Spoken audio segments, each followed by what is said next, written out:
My name is Víkingur Ólafsson. I'm a pianist, come from Iceland, and I am thrilled to be the featured artist of the Philharmonia Orchestra, dear friends of mine, for the 80th anniversary season. What drives me as an artist, as a pianist, is when I play the piano and I think it could sound even more, beautiful. That it can always be improved upon, and you can always go deeper, to make music and to go into, the kind of music that I love to play, the music of Bach, of Beethoven, of these people. It's basically like taking a microscope and just always zooming in and finding ever new beauty. But not just in the music, but also getting to know yourself better through the music. And the older I get, the more I think about that in terms of the power of music. And that's not just for me who plays the music, but it's also for the listeners, the audience who comes to the concerts.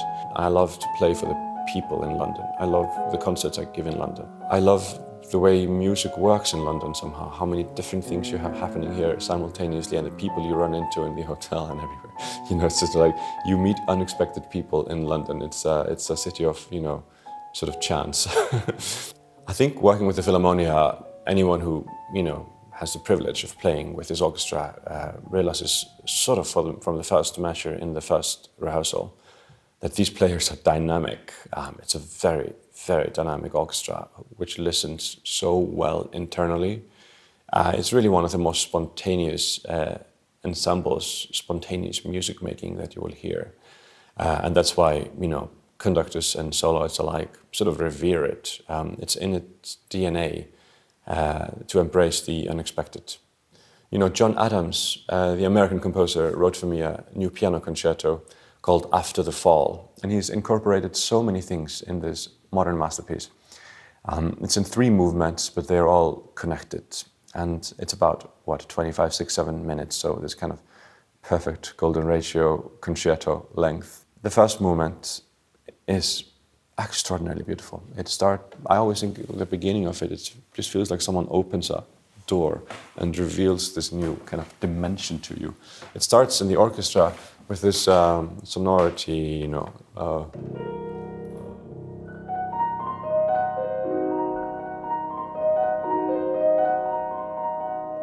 just sort of it starts with this, and then, into this, the piano sort of finds its way into the concerto.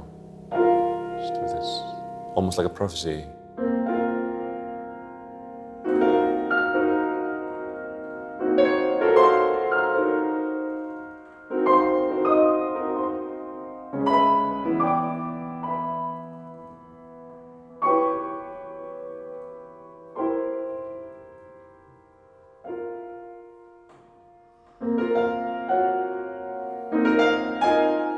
It takes about 2, 3, 4 minutes to sort of, for the piece to awaken from this beautiful dream. And then it gets extremely, extremely active, with these kind of big chordal figurations and huge drama,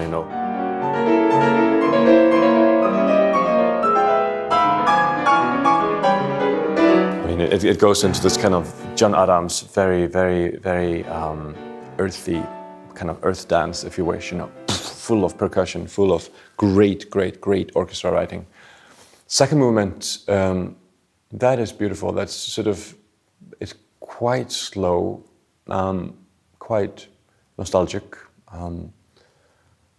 quite tragic actually. The piano plays on top of the slow-moving orchestra all these ballet-like figurations. A lot of sort of rather light, airy, almost flying figurations, 30-second parts, beautiful stuff. So you're sort of suspended there.